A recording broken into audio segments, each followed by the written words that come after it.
So I'm Jeff Rabin. I'm an attorney in private practice, and all I do in my law practice is help people who are disabled and are trying to get benefits from the Social Security Administration.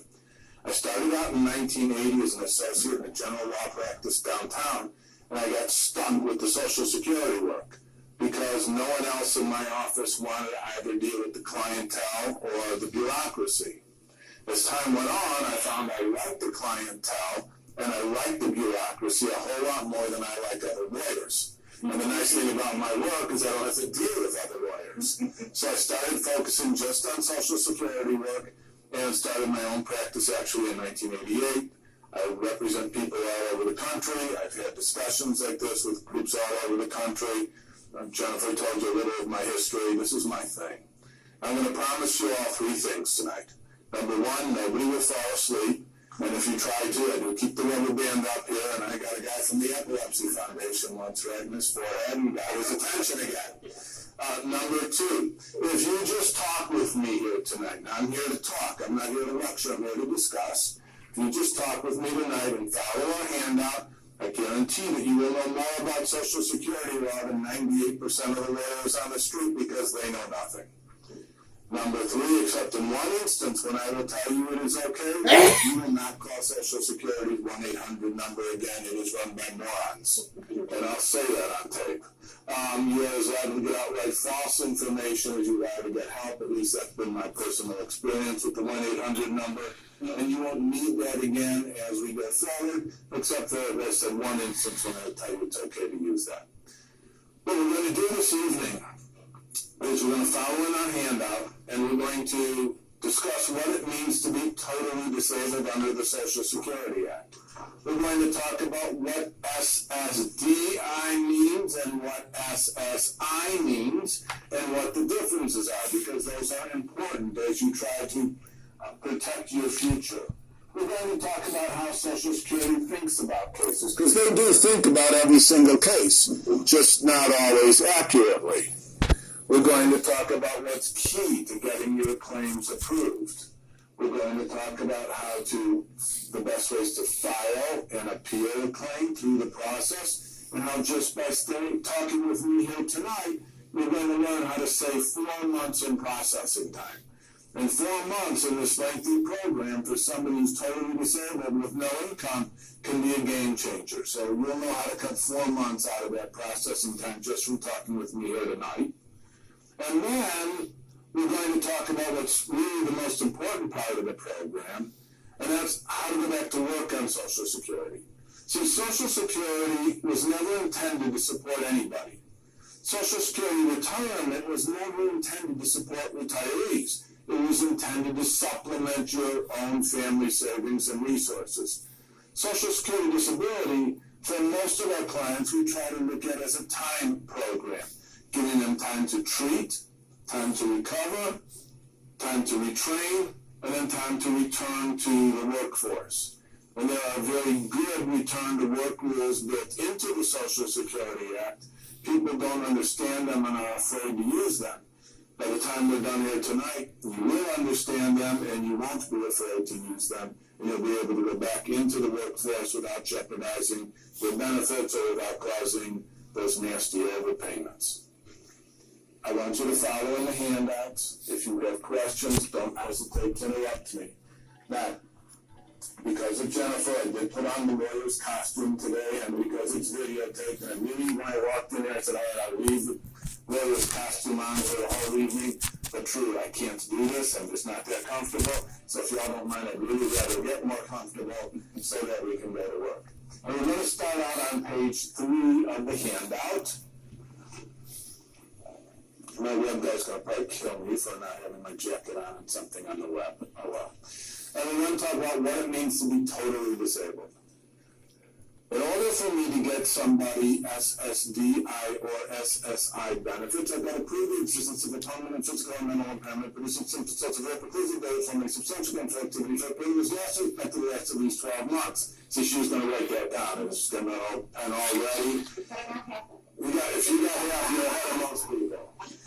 So that's a lot of legal mumbo jumbo. Let's talk about what it means.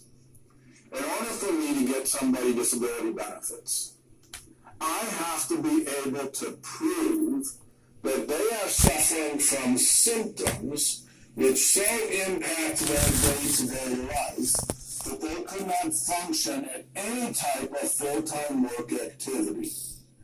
I do not have to necessarily prove diagnoses. Diagnoses are generally not determinative. I get calls all day from people who say, Mr. Rubin, I have high blood pressure and sugar diabetes and I want to get SSI. And my response is, so what? Take your medicine, watch your diet, and go to work. Because those conditions do not typically produce symptoms which so impact function that these people couldn't do a simple job. So the focus in a Social Security disability case is not on the diagnosis, it's on the symptoms that come from that diagnosis and how they impact your day-to-day life.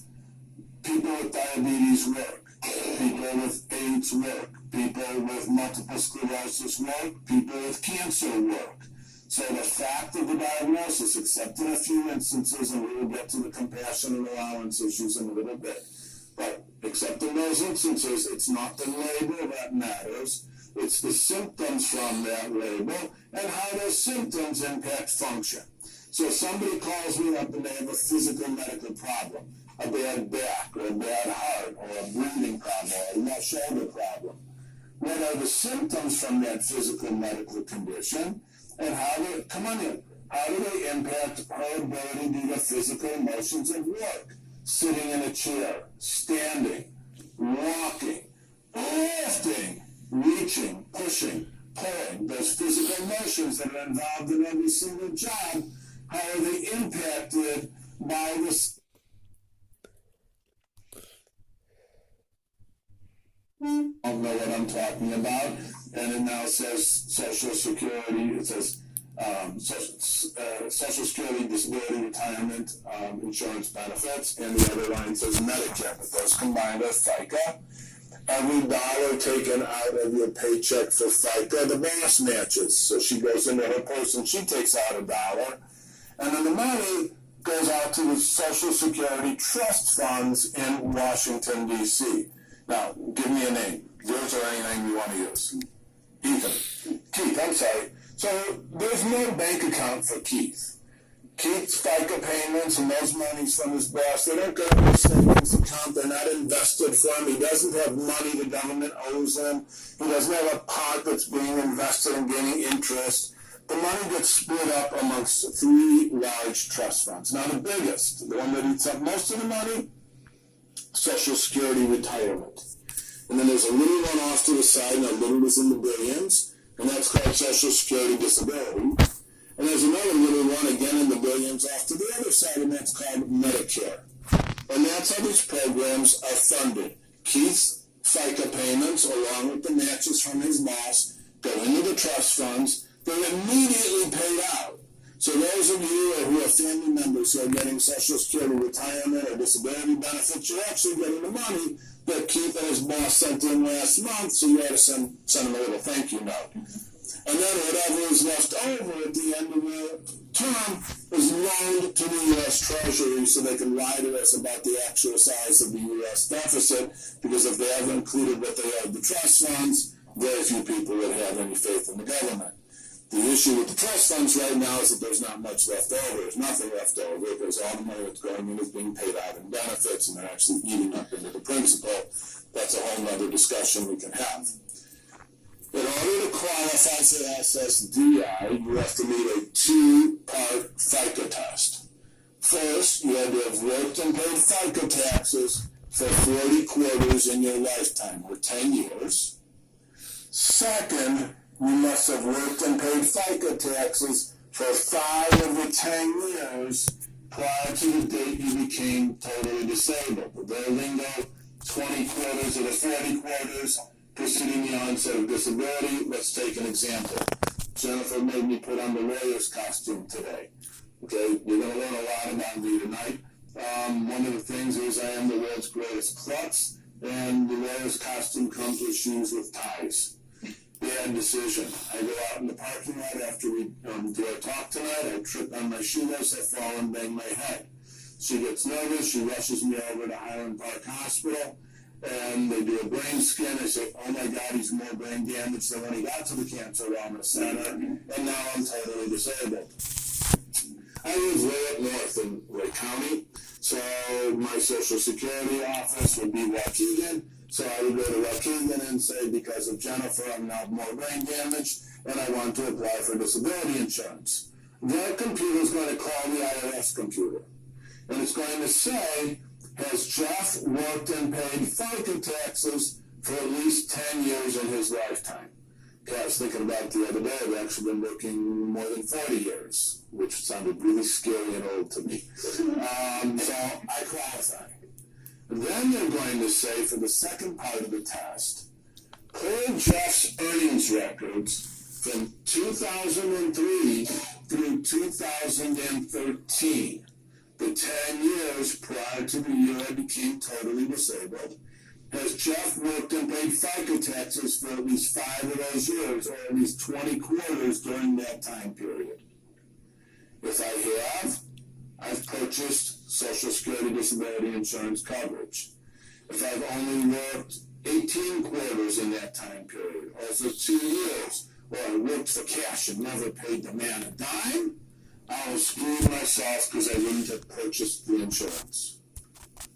Okay? 10 years lifetime, 5 of the 10 years prior to the date I became totally disabled, I'm eligible for SSDI. If so, I will get a monthly check. The amount of that check is a computer formula, which factors in my age, earnings, and how much I paid into the system. It's a very long formula. The average person on Social Security disability this year is supporting their family on about $1,170 a month. Dependent kids get benefits until age 16 or 18 and graduate high school. You get a cost of living increase each year. It's minimal. It's under attack in Congress for being too large. The president had agreed to modify it, to decrease it going into the future, but he's backed off of that, fortunately. But you do get, last year I think it was 3.5% or 3.7%. It's always far less than the increasing costs of energy, medical care, and housing, which are the biggest issues to retirees and the disabled. You become eligible on SSDI for Medicare 29 months after the date of onset. Now, this gets described lots of different ways on the street, so let me tell it to you the right way. So we're now in July of 2014, and I become disabled today. In the SSDI program, I do not get benefits until the end of what they call a 5-month elimination period. We call it a 5-month starvation period. So I will not get benefits for August, September, October, November, December. My first check on SSDI, no matter how sick I am, is going to be January of 2015. Medicare will kick in January of 2017. 2 years, 5 months from the date I'm found to be totally disabled, the date I became totally disabled. 2 exceptions to that rule. People on kidney dialysis can get it earlier. People with Lou Gehrig's disease can get it earlier. One reason for those exceptions, better lobbyists. There's no other reason. That's the reason. Those are the basics of the SSDI program. Totally disabled, worked and paid FICA taxes. Turn the page and let's talk about SSI.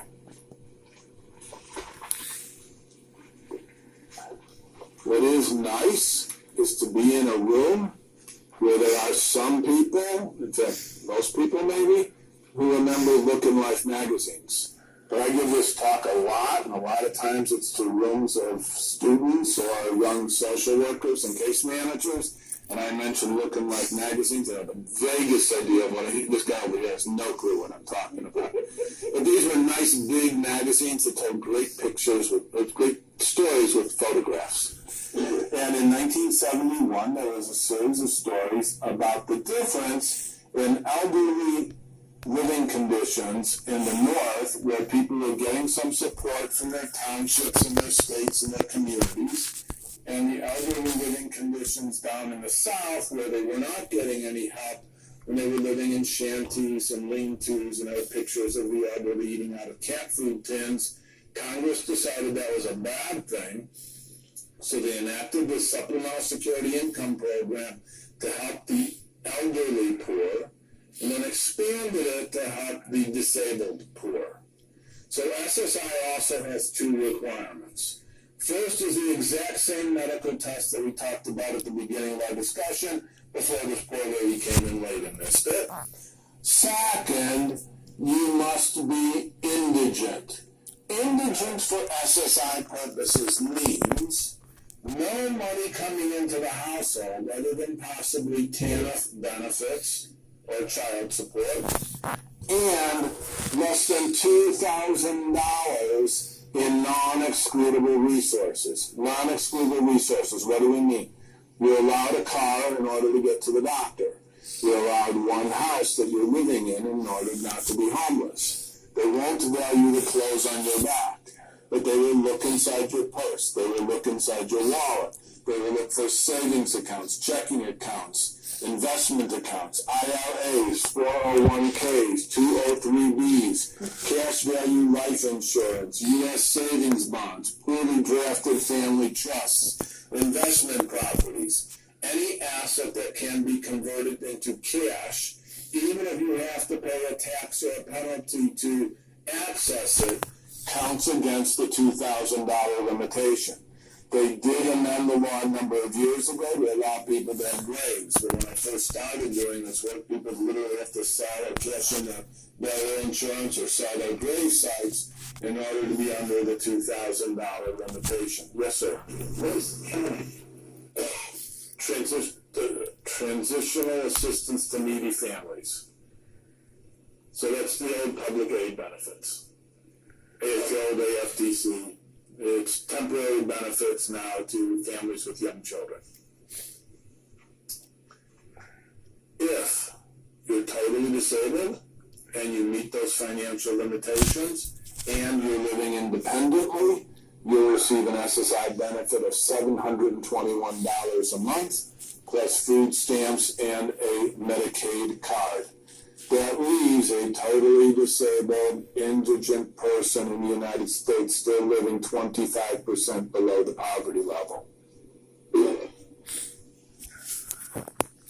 Now, there is a big problem with the SSI program, and that problem results from a concept called deeming, and I want to spend a moment talking about what that means. Deeming says, what belongs to my wife belongs to me, penalty on her. What belongs to me belongs to my wife, and what belongs to the two of us belongs to our minor children. So I'm going to give you an example now, and this is an example that probably has happened in my practice 2 to 3 times a month for 30 years. So I'm one guy sitting in a corner office in Des Plaines. So if you can imagine that this has happened this frequently to me, we can multiply it out and see how this problem affects the whole country.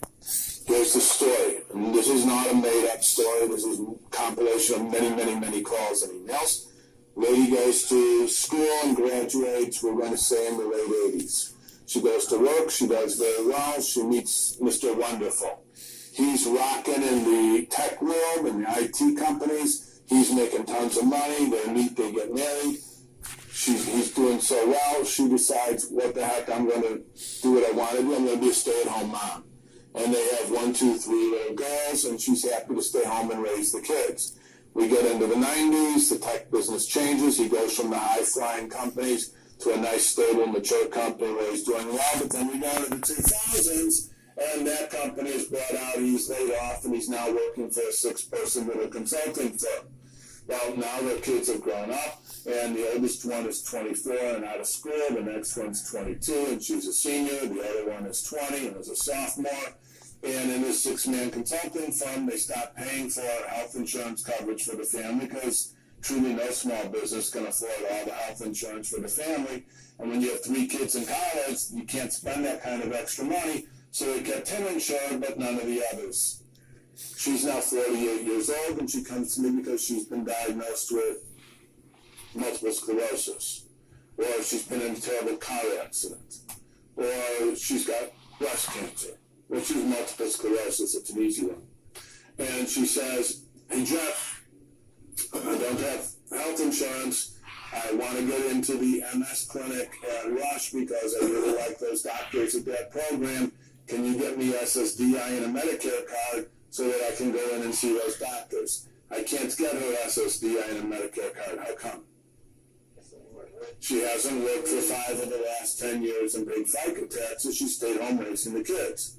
And she says, well, can you at least get me SSI and a Medicaid card so that I can get my Avonex, because Avonex will stop me from losing my legs, but that injection is $1,000 a month. I can't get her SSI and Medicaid. How come? Husband's income is deemed to her. We don't provide her access to the healthcare system. Now, some of this has changed with the Affordable Care Act, but we don't know where the Affordable Care Act is actually going to end up landing after all these recent court decisions and things. But until the Affordable Care Act, the United States of America provided no access to the healthcare system for that particular woman.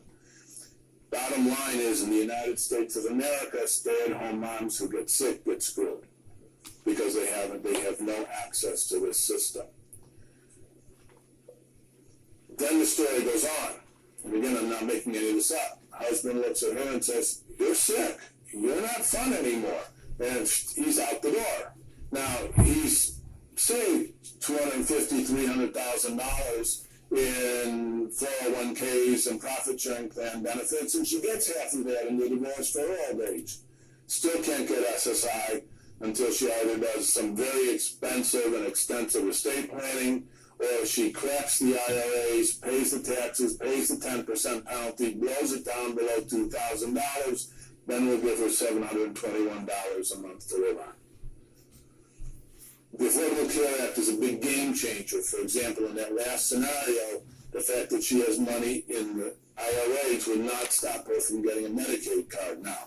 You get a Medicaid card in Illinois as long as your income is under $15,800 a year. So that's a game changer. Now, not every state has adopted that expanded Medicaid program. It's a state-by-state decision. Fortunately, we're in a state that made that choice. I really empathize with people in those states where the government wasn't so farsighted. What was it before? Can you remember?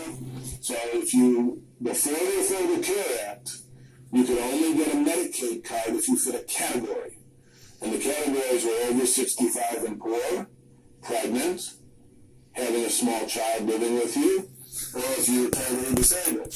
But their definition of totally disabled was very difficult to meet because you didn't have an insurance card to go to the doctor to prove your problems.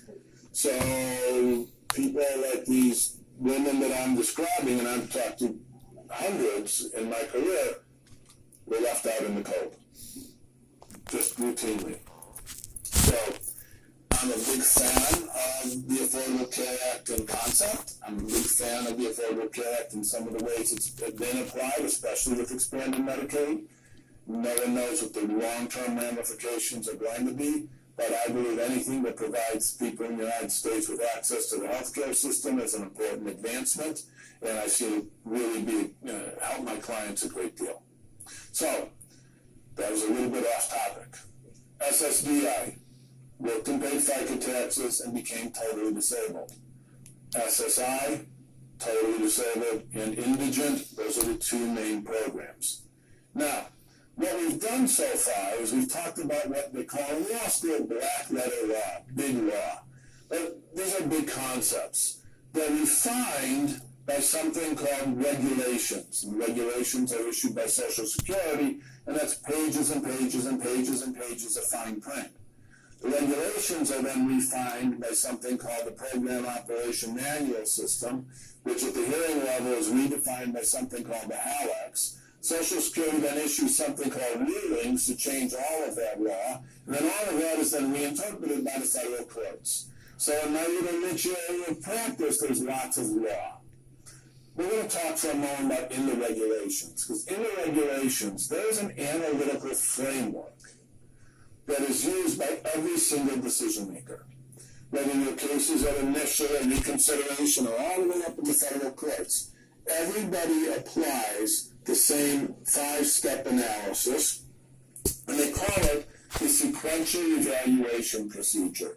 But I hope by now you've realized that I'm not your typical lawyer. I'm a Wolfer's kid. The only reason I became a lawyer is I was so bad at wolfing, my dad threw me out of the family business. But truthfully, the best things in the whole world to me are the smell of hot tar and the rattle of rattles, because that reminds me of everything I had growing up. So I don't talk about the sequential evaluation procedure, because if I say that more than twice a day, my tongue goes on strike. I talk about climbing a ladder.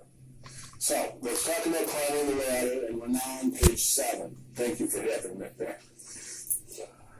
Ground floor of the ladder, new program, new in the last several years. It's called Compassionate Allowances. Compassionate Allowances was a program started by former Commissioner Astor, where he said, you know, there are certain conditions that we just pay all the time. So why should we put people through this nonsense? Let's just, if they have these conditions, we know we're going to pay them.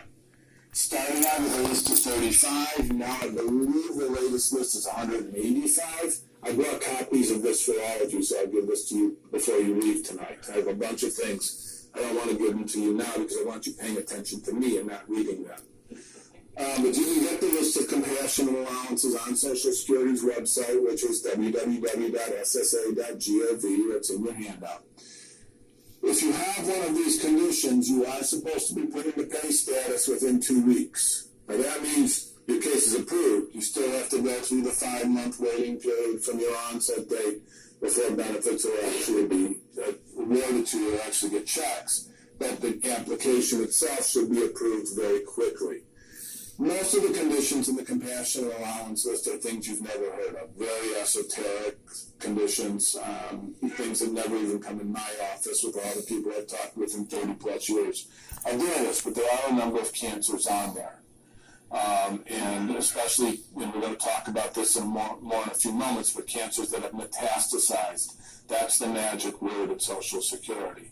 But brain cancers are on there, lung cancers are on there. So if you have some of these conditions, all you need to do is get a letter from your doctor with the diagnosis and a 1-paragraph discussion, go to the Social Security office, say out loud compassionate allowance, people are supposed to come running, not literally, and the application should get approved within a couple of weeks. This is the only time I want you to go to the office to apply as opposed to doing it on the computer, because on the computer it goes one way. When you go face-to-face and do a compassionate allowance, it goes another way, and it'll get approved the way it should. This one. Does this same rules for eligibility? Yes, exact same rules. It's not that compassionate. It'd be nice if it was. That's actually a great question. I'm going to ask that there. No, it's all the same rules for SSDI and SSI apply. We're only talking now about how Social Security thinks about cases once they get past those preliminary discussions. Assuming we don't have a compassionate allowance case, the first step on the ladder asks, are you engaged in SGA? Make it simpler. Are you engaged in substantial gainful activity? Make it simpler. Are you working? Make it simpler yet. Are you engaged in any full or part-time activity that's generating at least $1,070 a month in gross income? That's the definition of work this year. And it changes every year, which is good because Jennifer then has to bring me back every year to do this talk. So if you're working full or part-time and making $1,070 gross in a month, you're not going to be considered totally disabled unless there's some rare exception like a family business, sympathetic employment situation. Generally, though, that income will buy you, and the case will be denied at step 1. Assuming you're not, we go to step 2 on the ladder, which asks, does the medical evidence show that this condition somehow at least minimally affects work functioning. Because remember, these cases are all about what you can do, how you can function. Some people applying their conditions really don't impact on function, or they aren't going to impact on function for a year, and that's when these get ruled out. So this is where the high blood pressure or the sinusitis cases often get ruled out at step 2. A broken leg that heals in 12 months is going to get denied at step 2. It's to rule out those people that really shouldn't have applied, need to go back to work. The best example of what's a non-severe impairment, though, that really brings home the point, is epilepsy controlled by medication. Now, epilepsy is a serious medical problem. But remember, we're not talking about labels, we're talking about symptoms. So if you're taking your phenobarbital or Dilantin or whatever the current medication is, and you're not having seizures, you're not having symptoms that don't impact on your work in a significant way, and actually that's how seizure cases get denied at step 2 as being considered non-severe. Serious medical problems, non-severe for work function issues. Assuming your condition does impact on function, we then go to step 3, which asks, oh my gosh, is this condition so bad we're going to stop the analysis and award benefits because the evidence shows that it meets or equals the listings of impairments. The listings of impairments are very precise medical guidelines contained in the regulations. Very hard to meet them. We've had over 50 clients in our offices die before Social Security said they couldn't work, and even some of those they still kept on fighting us on. There's listings for all types of medical problems, listings for musculoskeletal problems, listings for cardiac problems, pulmonary problems, mental health issues. There's a whole section on cancer. There's a section for systemic problems like HIV and lupus and sarcoidosis scleroderma. Cut my arm off, I don't meet the listing. Cut my arm and my leg off, and I'm a double amputee, and I do meet the listing. So this is a very high threshold. But if you do meet it, the case will be awarded at step 3 on the ladder. The analysis stops. Anybody that calls our office in our head, we're going through the listing requirements, trying to see if we can use that as our first basis for getting somebody approved. But assuming we can't, we then go to step 4 on the ladder. And step 4 says, okay, we know you're not working. We know you have a condition that does impact on your function at step 2. We know it's not so bad it meets the listings at step 3. Well, considering your RFC that you can still do you retain the functional ability to do any of the kinds of jobs that you've done in the last 15 years? That's the past relevant work period. So, what's your name? Suzanne. So, Suzanne may have worked at the steel mills, and those jobs are all in South Korea. Or Suzanne may have worked at Zenith, and those jobs are down in Mexico. Or more likely, Suzanne may have worked at the Hallmark store down the street, and that lady says, I wouldn't have Suzanne back here for all the tea in China. It doesn't matter whether Suzanne could get those jobs.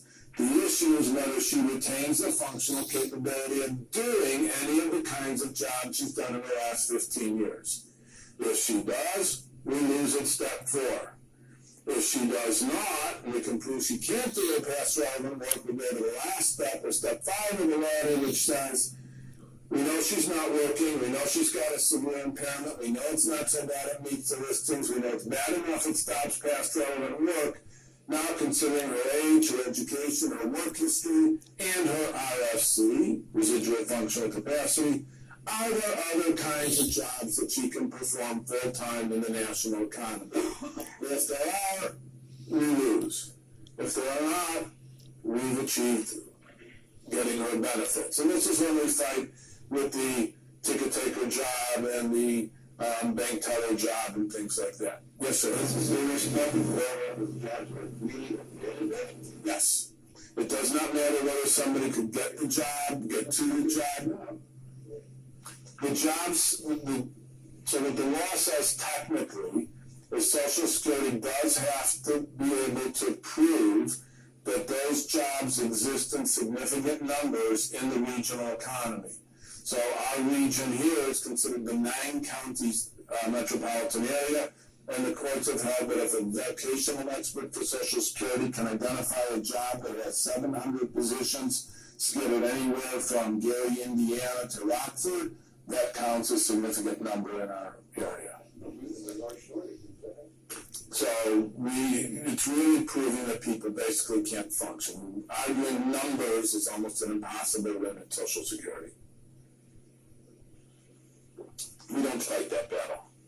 Let's spend a moment, and I guess since we're at the Cancer Wellness Center, it would be appropriate to talk about the cancer listings. So let's go to page 8.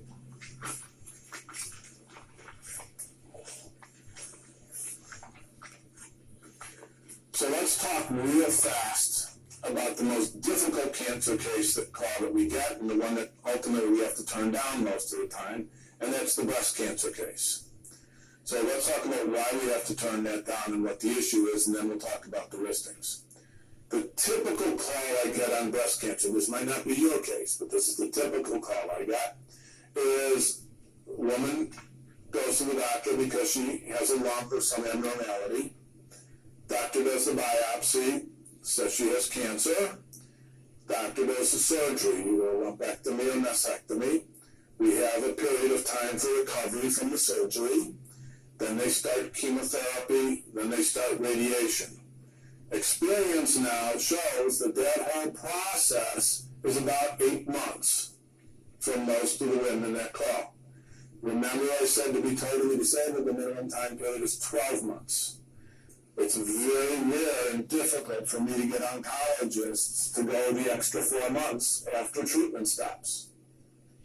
So even though you could be totally laid out for those 8 months because of the side effects of the treatment and the recovery from the surgery, if your ongoing symptoms are not so bad for the remaining 4 months that we at least get that year, we can't get people benefits for breast cancer. It was different 20 years ago when I started. It was my best example of the difference between back when I started and now are bypass surgeries. When I got calls for somebody, a guy who was 55 years old and had a heart attack and was having bypass surgery back in the 80s, that was an easy case. No doctor wanted to go back within a year. Now I don't even take those calls because no doctor wants them to be off the work more than 4 to 6 weeks. And it's just a change in the technology.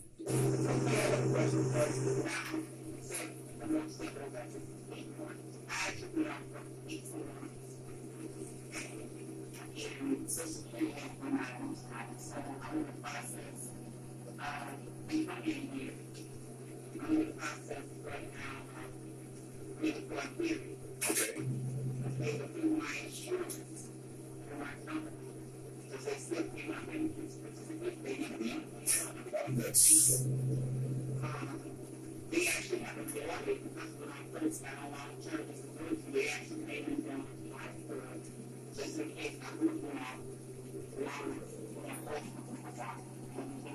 So now it's been 18 months. I have restrictions that my doctor has given me. So when I did a job assessment at work, they came back to me and said they're unable to accommodate my restrictions. That's because I'm a manager. They can make my age and costs. They put cancer has cost of insurance. And I understand it, and my doctor said to me, well, you know, I'm going to give up to me my first blood because they always see me paperwork and stuff. So she said to me, I said, well, you might as well accept it. There's some reasons to say that you actually was a different consideration with the age and spending 4 years right and stuff like that. So I'm like stuck right now. I've been in the company for 13 years. You know, I'm not quite every type of get back to that with my abilities and stuff like that. You know, to be able to get disability. So really for me, first on my job, and get disability, you know, because at some point, the insurance will be nothing. Okay, so that's lots and lots of issues in there. So let's break some of this down. Let's first distinguish between the long-term disability plan that you had at your company and Social Security disability, because they are different programs. The long-term disability program did exactly what you said. The company said, we have this benefit for you. You're going to be out more than 90 days or 6 months, whatever the particular plan requirements are. You applied for the long-term disability. They agreed that you could not perform your occupation. It's an own oc in their trade, own occupation. So for at least 2 years, most, and every plan is different, so I'm going to generalize, most corporate or private long-term disability plans will pay you if you can't do your own occupation. That is not Social Security's test. Social Security's test is much broader and says you have to be able to prove that you are unable to perform any type of work considering your age, education, work skills, and your RFC, what your residual functional capacity is. Now, as a manager, you had a lot of skills that Social Security is considered sedentary type jobs, sit-down type jobs that don't involve standing, walking, or lifting very great rates. So what you're going to have to be able to do to win your Social Security disability claim is prove that for at least 12 months you had symptoms so severe that you couldn't even do a sit-down type occupation on a 40-hour-a-week basis. So different tests, different programs. In terms of your job, according to the Supreme Court, the company can fire you when you go on long-term disability. Your company apparently has been very good to you and has not, but most companies do. And that's because they want to terminate profit sharing and 401k contributions, health insurance responsibilities, things like that. So we're good with your company right there. So now you're going to go appear before the judge. We'll talk about that more in a moment. But the focus is going to be on what your ongoing symptoms have been and how they impact your day-to-day life. One point that I told my son, it seems like this is so difficult. We should just quit now because it seems impossible to going through. What the drug with the brain cancer. Okay, that's you know, 7 months, we've been going through this for 7 months now. If there, before surgery 7 months ago, and the more surgery coming up. Is it retroactive? You know, so what you're saying, we're running down Social Security on one day and applying, and we see it compassionate, whatever. And you know, is it retroactive? Would it be somewhere? How does that work? okay. So now, this is why at the very beginning of the talk, I distinguish between SSDI and SSI because the rules are different. So we're going to presume that you're filing for SSDI. SSDI benefits will go back to the date you became totally disabled, but no more than 1 year prior to the date you file your application. So let's take your scenario. I'm going to make up some dates now. We're in July of 2014. Let's pretend you stopped working on January 1 of 2014.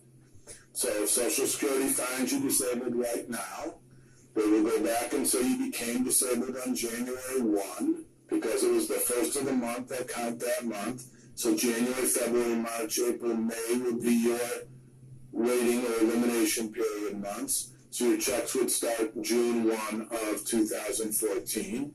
Medicare will kick in June 1 of 2016. Different facts. Let's say you stopped working January 1 of last year, 2013. But you're not applying until July of 2014. Social Security won't go back more than 1 year prior to the application, so the most they go back with benefits is to July of 2013, even though your 5-month waiting period would have ended in June of 2013. You'd have lost some money because you waited too long.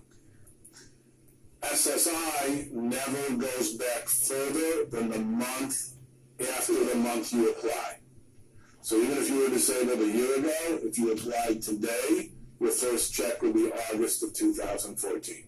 So in terms of the 12-month period, like is that 12 months later, can you go back? 12 months from the date of onset. So if he had a fall or had a seizure or had something that said, oh my gosh, he's really ill, and that's when we identify the date of onset, and that's January 1. So the 12-month period goes from the date of onset. the date of onset when symptoms made work impossible. Yes, ma'am. When it takes 12 to 18 months before they actually the answer is generally in this area where we're at now, where we're in the north suburbs, so our hearing office here is in Evanston. It varies. Like last year, the time frame went way up because of sequestration. You remember what that deal that Boehner and Obama made? It was devastating to the Social Security program, especially here in Illinois. Processing time took way back up last year. We're telling people it's about 18 months for the Evanston hearing office from the time you start your case until the time you finally see a judge. That's on average. Some judges are a little quicker, some are a little slower. Reconsideration, which went way up last year because of sequestration, they now have more staffing, so they're decreasing some of those time periods a little bit.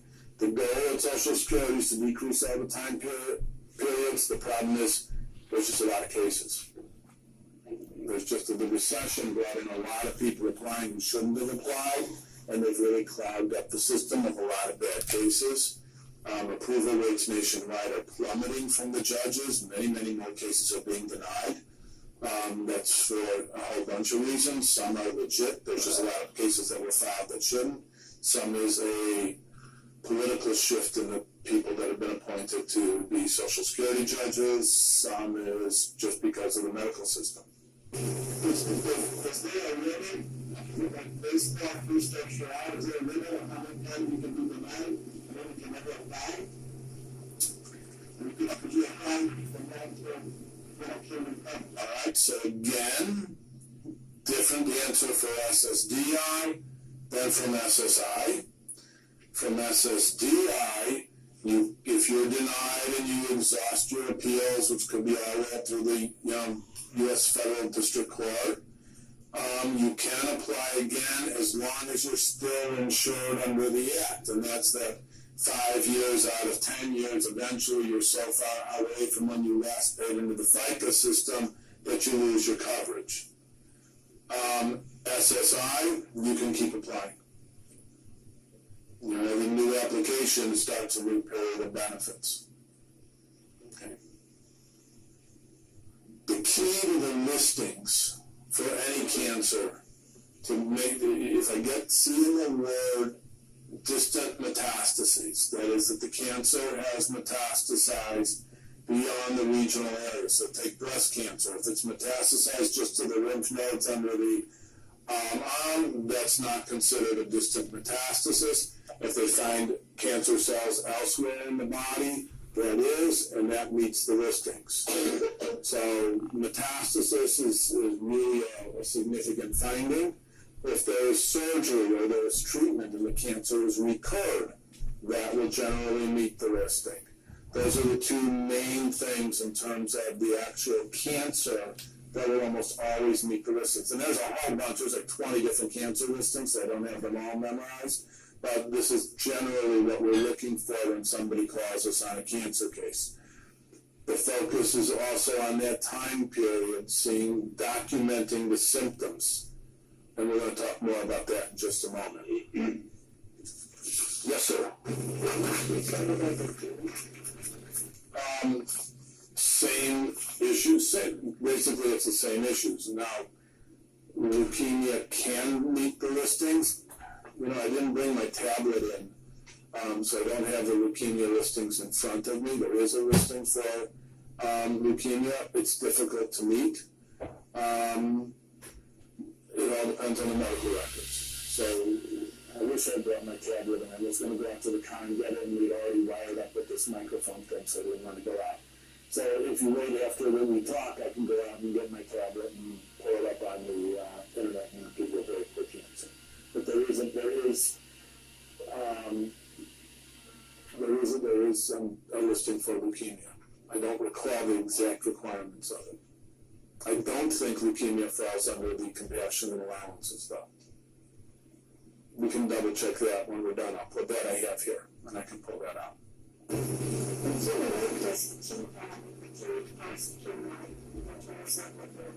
All symptoms become important. Just hold on to that for 1 second. We'll come right back to that. Let's skip ahead. Let's go to page 10. And this is actually the most important page in the handout. So we've talked a lot about how difficult the program is, and it's intended to be difficult. This is not a gee, we feel sorry for you program. This is not a gee, we know you need help, so we're going to hold out our hand and help you program. This is either a prove you're permanently and totally disabled program and get benefits, or you don't. So it is difficult to win, but we can win cases. You don't have to run away and split. We can get cases improved. And it's really important that we get cases approved for a lot of reasons. First reason, our clients need the help. We want them to get this help. Another reason, frankly, it's the only way I get paid. Nobody gives me money up front. Nobody gives me a retainer. Nobody pays me hourly. Nobody gets a bill from me for my time. I only get paid if I win cases. So it's really important that we win cases. Let's talk about the keys. Number one key to winning a case. You must be going to the doctor. You must be going to the doctor. You must be going to the doctor. I can't say it enough.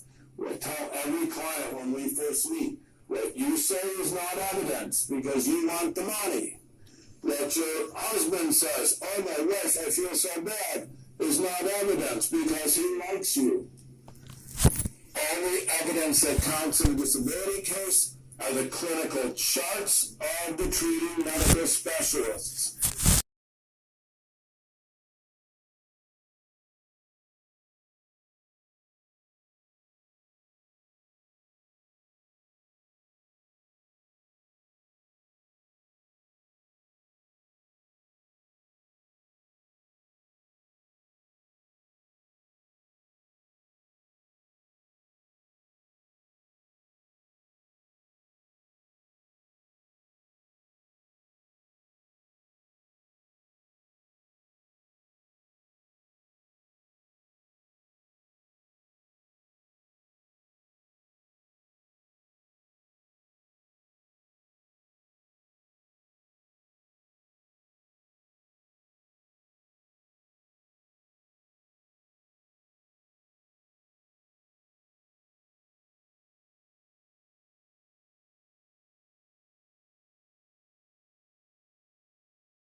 earning under $770 gross in a month, it doesn't even count as a trial work period.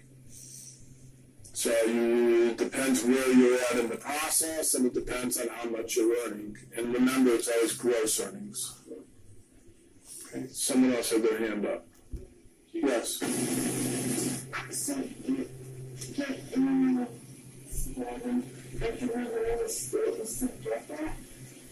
Okay, this has nothing to do with Illinois. This is a federal program. So it doesn't matter what state you're living in, the benefits are the same.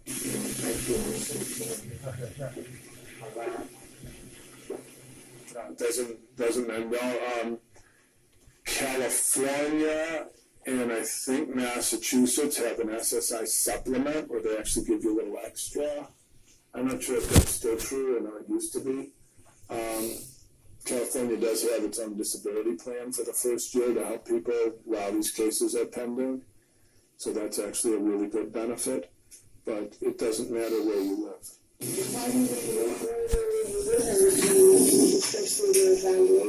They want to know where to send the check.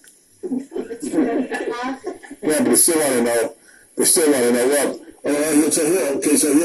So here's a better. I gave you sort of a facetious answer. Let me give you a better answer. SSI is means testing,